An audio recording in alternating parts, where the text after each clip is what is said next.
I went into the Brigandine Abyss demo expecting a casual strategy RPG with knights, monsters, and some light political drama. What I got was dragons, hex grids, terrain advantages, dark political intrigue, and the sudden realization that I made the wrong move in one of the battles and couldn't take it back.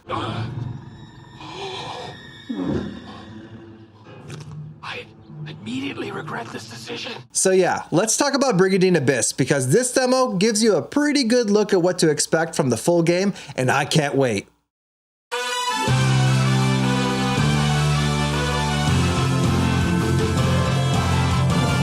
Hey everyone, welcome back to Dollar Games, and today let's talk about Brigandine Abyss, the newest entry in the series that somehow went from, wait, people remember Brigandine to, oh wow, we're actually getting another one, and I'm shocked and amazed. What?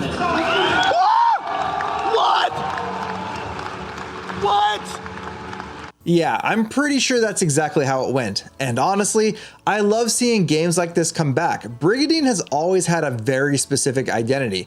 In typical strategy games, you watch a story unfold, and between story beats, you move characters around a grid-based map and complete objectives. In this game, it takes that concept and turns it up to 11 with managing armies, building forces, deciding when to invade, and trying to take control of a whole continent without making every wrong decision along the way. So yes, it is absolutely the kind of game where I like to replay battles to ensure I truly understand the mechanics, or else I end up in an endless loop of moving one unit, moving it back, then moving it again, and rinse and repeat for a bit until I finally commit. Then I immediately regret what I just did. No. Wait. But that's what I love about a good strategy game. Now, the demo gives a pretty good taste of what this game is going for, and if this is any indication, I'm sure it's going to be perfect for people who love the challenge that comes with a tactical experience like this. Before I get into the preview, I want to thank NIS America for giving me early access to the demo so I could get my thoughts together for all of you. The demo is out now for everyone to try, so don't forget to download it and give it a shot. Once you do, let me know in the comments what you thought about it. Also, as always, if you like what I make, don't forget to like the video and subscribe to the channel. I'm so close to 2,000 subscribers, so you never know. Number 2,000 could end up being you. No, not you, the other you, over there. Now with that, let's get into the preview. Brigandine Abyss is the third or fourth game in the series, depending on whether you want to count the upgraded version of the first game that was a Japanese only release. And for me, Abyss is actually the first game I experienced in the series, so I went into it with zero expectations. And honestly, I'm pleasantly surprised by how fun the mechanics are in this game. There are layers upon layers of things that you can do that I'm just not used to seeing in typical tactics games that I've had experience with. And I had a ton of fun with this demo. It has me extremely excited to see how the rest of the game actually goes. Now, the game is broken out into seasons. Each season is then divided into different phases with specific goals, but I'll get more into that in the gameplay section of this video. For now, just know that the demo lets you play through the first two seasons of two different story campaigns, the Grand Dragnica and the Scarlet Will. So it gives you a pretty decent taste of how the game works without showing too much of the full experience. And yes, in this demo, they have you starting from the beginning, which I hear is a good place to start, but your save data won't carry on to the full game. So you don't have to get too hung up on the decisions you make in this demo specifically. Now, story-wise, Brigandine Abyss takes place in a brand new world. So even if you're like me and have little to no experience with this series, you can jump in without feeling like you need to know what happened in the previous games. The basic setup is that hundreds of years ago, the Abyss Loa Empire was stopped by the power of the arcane Brigandine, and now that empire is rising again because apparently evil empires never know when to stay down. The full game will have 6 different story campaigns, each giving you a different perspective on the conflict, but in this demo you get access to the first 2 seasons of 2 of the campaigns. In the Grand Dragnica campaign, you follow Largo as he tries to figure out what is causing dragons to become pawns of evil. In Scarlet Will, you follow Garnet and her company as they refuse to back down against the Empire. So even in the demo, you're already seeing 2 different sides of this larger conflict, which gives the world a nice sense of scale right away. With the setup done, let's talk about the presentation of the game. Now, keep in mind, this is not a big budget game, but I'm definitely into the anime art aesthetic here. The character design outside of the battle looks great and fits the game perfectly. The animation and cutscenes definitely shows the game's budget though. The way the characters move reminds me a bit of old Flash animation from back when I was diving through Newgrounds, and honestly, there's a nostalgic charm to that for me. そして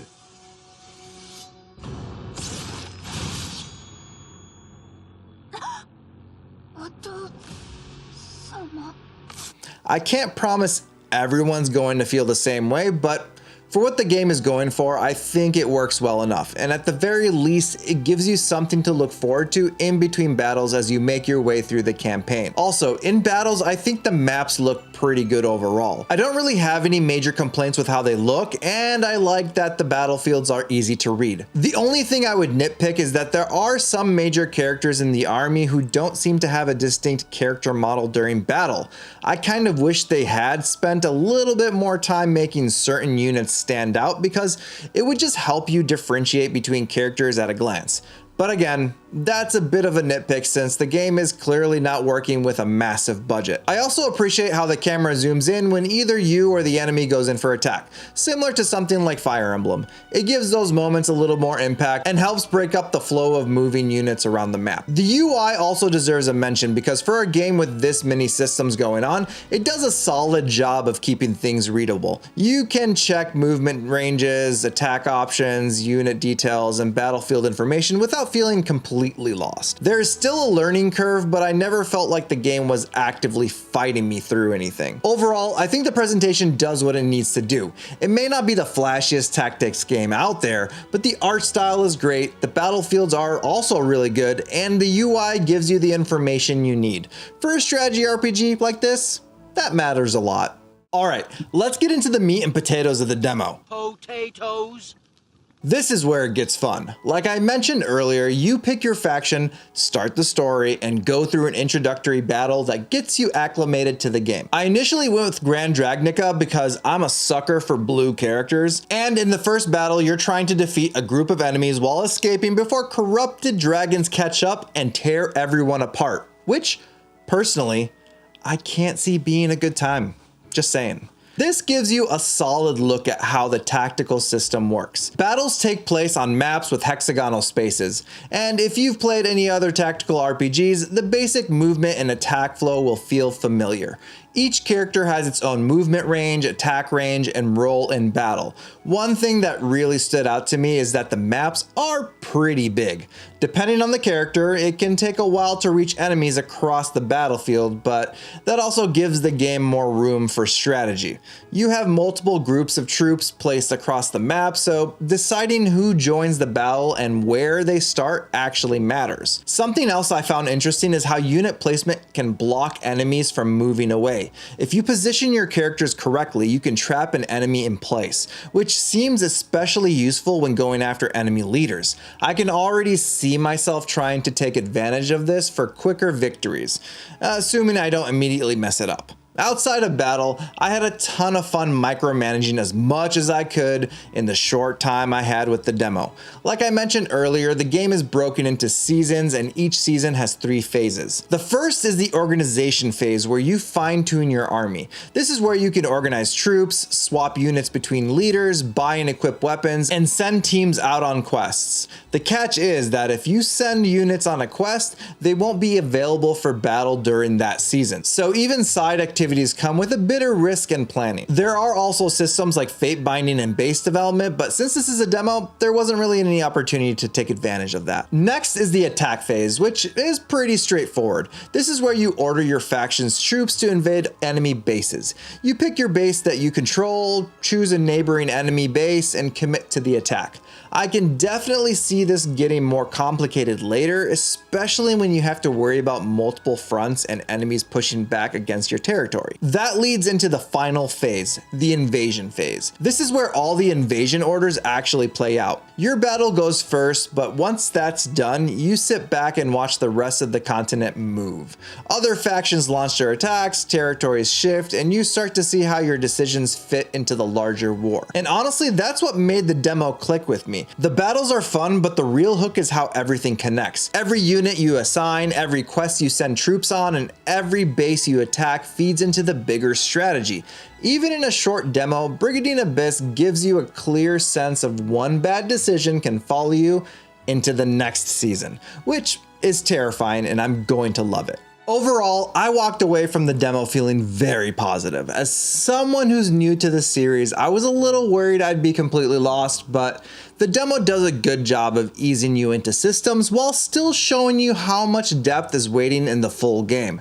The battles are definitely fun, the army management already has me pretty interested, and I really like the larger strategy layer happening in between each season. It feels like the kind of tactics RPG that rewards planning and experimenting, and honestly, that's part of the fun. The demo gave me enough to understand the core loop, but also left me wanting to see how the 6 story campaigns, factions, and larger war play out in the full release. So if you're into tactical RPGs, I definitely think Brigandine Abyss is worth keeping an eye on. And since the demo is out now, go give it a shot and let me know what you think. Also, don't forget to grab the game physically or digitally. On Steam, the release date will be August 26th, while all other consoles will be getting it on the 27th. So go show them some love, and I'll catch you on the next one.